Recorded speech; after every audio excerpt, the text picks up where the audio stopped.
Pakistan news अभी तक का उर्दू खबरनामा लेकर मैं आपका मेजबान गौहर कुछे आपकी खिदमत में हाजिर। तफसीलात से पहले सुर्खियों पर एक नजर। कर्नाटक से शुरू होकर हिजाब पर पाबंदी का मामला पहुंचा कश्मीर। डगर परिवार स्कूल इंतजामिया ने अमले पर हिजाब पहनने पर लगाई रोक।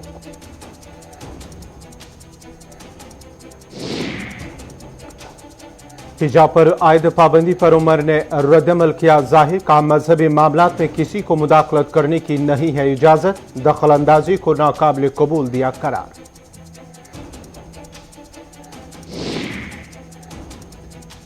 जम्मू कश्मीर में बिजली का बहरान हो रहा है मजीद संगीन। बिजली की किल्लत को लेकर लोग सड़कों पर कर रहे हैं एहतजाज। बिजली फराहम न हुई तो कारखानों को करना होगा बंद। सनतकारों का इंतबाह। महकमा फ्लड एंड इरिगेशन भी बेबस आया नजर। गांधरबल और सोपोर के मुतअद्दिद इलाकों के किसानों के लिए एडवाइजरी की जारी। रवां बरस धान की फसल काश्त न करने की दी हिदायत। और मुगल शाहरा पर गाड़ियों की आमद रफ्त हुई बहाल। गाड़ियों को पूंछ से वादी की तरफ जाने की मिली थी आज इजाजत। लोगों ने खुशी का किया इजहार। इंतजामिया का शुक्रिया किया अदा।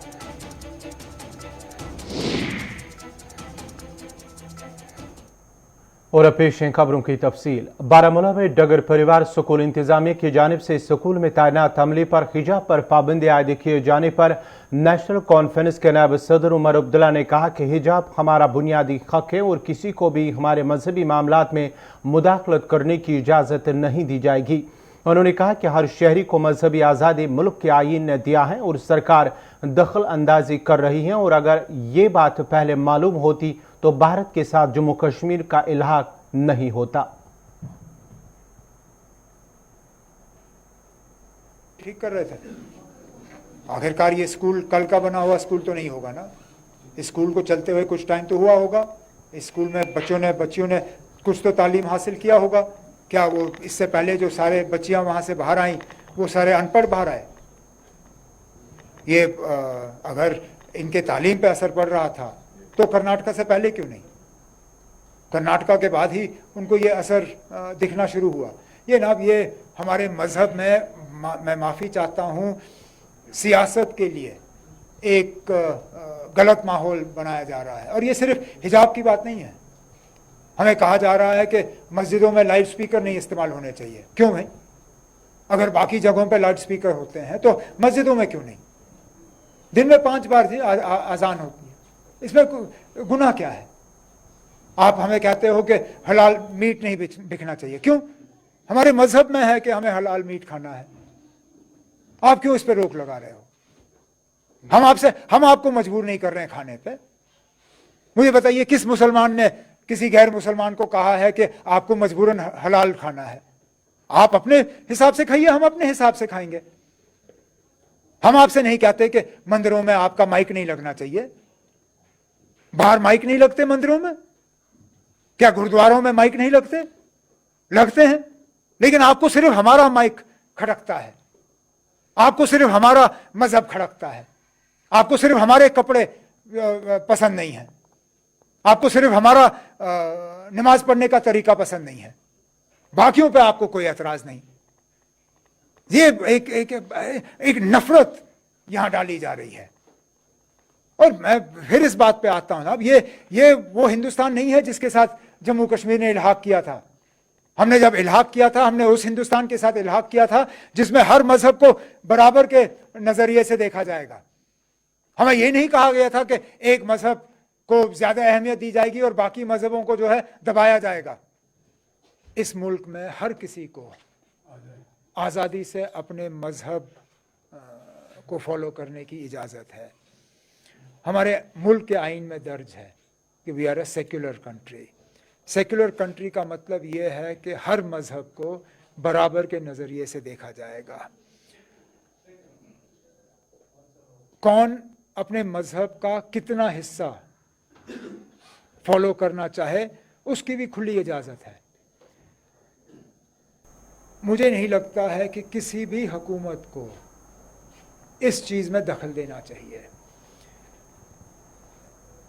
ये एक मतलब ऐसे खतरे के साथ जो है ये लड़ा जा रहा है, जो कि इस मुल्क के लिए बहुत मुश्किल होगा।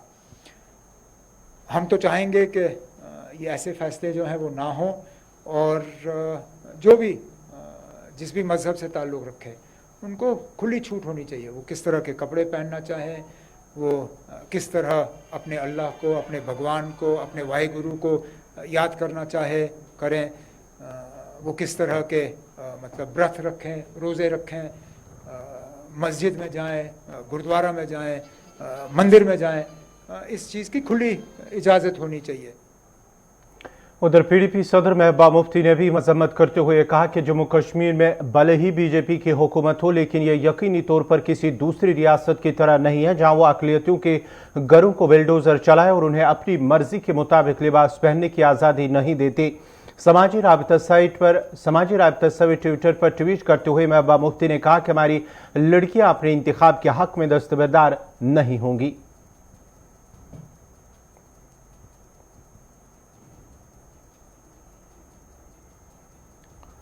मुल्क में शदीद गर्मी के दरमियान कई रियासतों में बिजली का बहरान गहरा हो गया है। सबसे ज्यादा आबादी वाली रियासत उत्तर प्रदेश में जरूरत के तनासुब से कोयले का जखीरा सिर्फ 26% रह गया है। उत्तर प्रदेश, उत्तराखंड, महाराष्ट्र, झारखंड समेत मुल्क की कई रियासतों में बिजली के बहरान के पेश नजर बिजली की कटौती शुरू हो गई है, जिसकी वजह से लोगों को परेशानी का सामना करना पड़ रहा है। उधर जम्मू कश्मीर में भी बिजली की सप्लाई और तलब में बड़े पैमाने पर फर्क संगीन सूरत हाल इख्तियार कर रही है और गुज़िश्ता 20 रोज से पूरी वादी और जम्मू सूबे में भी नाकाबिल यकीन सूरत हाल पैदा हो गई है। महकमा पीडीडी का कहना है कि उन्हें 1650 के मुकाबले में 1200 मेगावाट बिजली मिल रही है, जबकि सहरी और इफ्तारी के वक्त 1600 मेगावाट बिजली की डिमांड बढ़ गई है। इस वक्त वादी भर में 30% से ज्यादा बिजली की कमी पाई जा रही है और हर 100 बिजली की अदम दस्तियाबी और आंख बिचौली से लोग परेशान हैं। बिजली की संगीन सूरत हाल पर गुज़िश्ता चंद रोज से जम्मू और कश्मीर में लोग ताजर अंजुमन, सिविल सोसाइटी और तालाब सरापा एहतजाज बने हुए हैं। और आज सुबह भी बडगाम के ओमपुरा इलाके में भी लोगों ने बिजली की अदम दस्तियाबी को लेकर एहतजाज किया, जबकि बारामूला के इलाके में भी आज लोग सड़कों पर निकलकर उन्होंने महकमा पीडीडी और इंतजामिया के खिलाफ एहतजाज किया।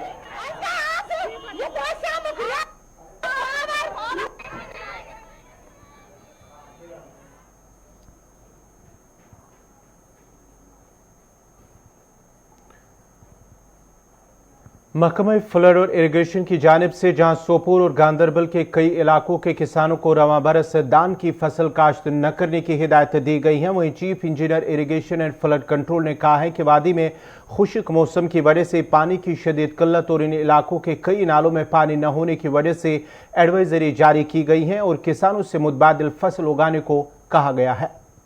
मेरा समेशन यही है कि ये खाली सोपोर के लिए है और कुछ एरियाज गांदरबल वालों ने भी ऐसी सिमिलर एडवाइजरी निकाली हुई है। यहाँ तक सोपोर एरिया का सवाल है, कुछ नालाज हैं हमारे, जैसे फिरोजपुर नाला, निंगली नाला और पोरू नाला, इनके जो वाटर लेवल्स हैं वो कम हो गए हैं।